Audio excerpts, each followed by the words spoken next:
Sri Gurubhyo Namaha. Good morning and welcome to the 10th conference on Hindu aesthetics. Indic Academy has been, over the last 3 years, been organizing conferences on themes that have not been explored before. We started in 2019 with a conference on Vedic mindfulness. Then we did a conference on oneness. Hindu traditions on sex, gender, and sexuality was the next conference. Then we did a very unique conference in Varanasi on yatras.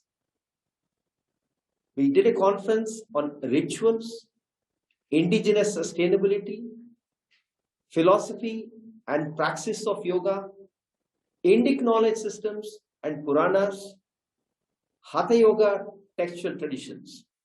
These are the 9 conferences that we did so far. The conference on Hindu aesthetics is our 10th conference. In the coming year, we also have 9 more conferences lined up. And I would like to just briefly mention about the themes that we are planning.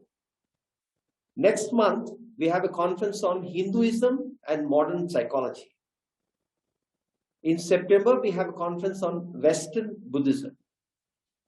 In October, we have a conference on polytheism today and tomorrow. In November, we are planning a conference on Hindu thoughts on law and justice. In December, we are planning a conference on indigenous storytelling traditions of India. And in January, we are planning a conference on Hindu meditation techniques and traditions. February is a conference on non-dualism. March, we have 2 conferences, one on social inclusion, and the second one is on Hindu art, architecture, and artisan traditions. These are the conferences that we have planned in the coming year. By March, we will be doing 19 conferences. You see that in some of these themes we are exploring, you have an adjective, and one would be wondering why there's that adjective that is required. On one hand, you have the situation of our identity being made into a South Asian identity. And as a response to that, we are focusing a little more on our traditions, Sanatana Dharma traditions, and adjectifying some of these themes. This specific theme that we have today, if people, some of you might have read the seminal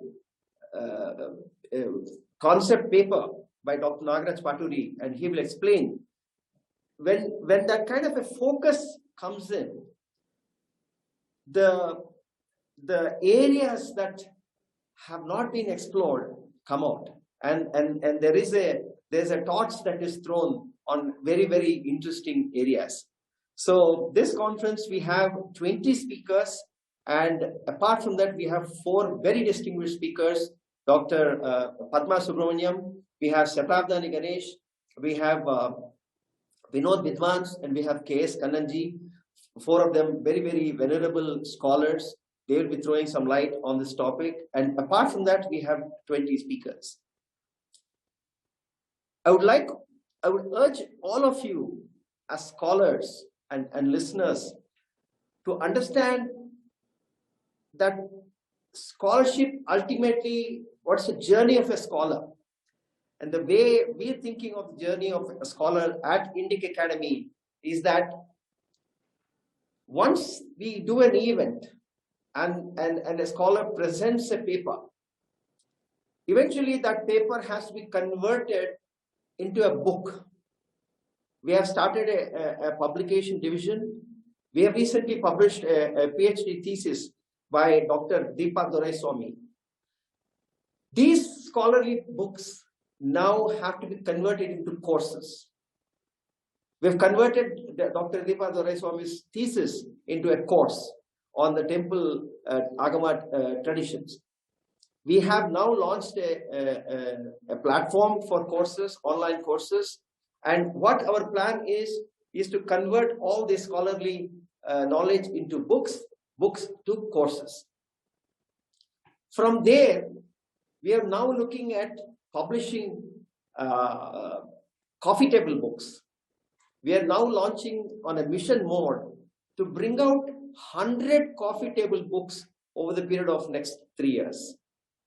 What we are trying to do is to get this kind of a scale. We are tying up with photographers all over India and scholars, such that the scholars and the photographers fuse together and we can get scale and explore areas of Sthala Puranas, Yatras, temples, craft, textiles. There's so many areas of our culture that have not been explored.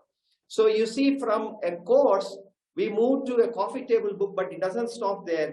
Then we move to an experiential tourism where we are now going to scale up on how a scholar can take a journey of his intellectual thought from a thesis to a book, to a course, to a coffee table book, to an actual experiential tour, wherein we are expecting the scholars and we will provide the logistics, and we actually physically experience with that kind of rasa, with that kind of bhava that our culture provides for. So with these few words, I thank all the speakers, I thank all our distinguished panelists, I thank our collaborators, and also thank Dr. Nagaraj Paturi for all that he does. He's an extraordinary scholar, and I urge all of you to read the note that he has made. And I once again very warmly welcome all of you to this conference on Hindu aesthetics. Sri Guru.